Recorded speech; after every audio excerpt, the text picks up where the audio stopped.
Presidente da República José Manuel Ramos Horta citou prioridade para a deficiência na comunidade LGBTI.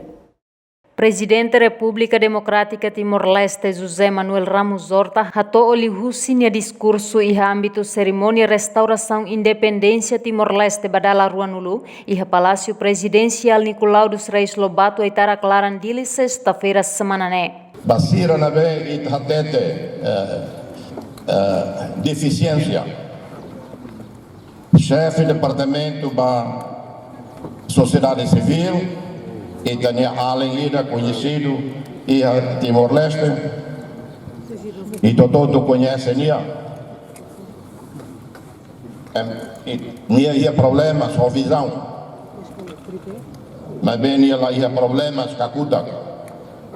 Nia kakutak dia gliu ema provokida que mata dia ela. E hotet vania all os mai presidentes atau tau mata basira bem mata la dia ko tau mata ba sociedade civil tau mata. E ba comunidade LGBT e a Fatimos e hane tira maroma gnewan e tanewan. Além de nesse festarumus promete se aplica igualdade de gênero e a cada ministério no instituição Siranebe durante ne for oportunidade para cliuba mane. Subchefe tem que feto. Ou chefe feto, mane subchefe. Lá ia explicação, lá ia desculpa, tem que não é.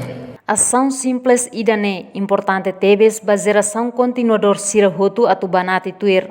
Reportagem da Zaviera Televisão Timor Post.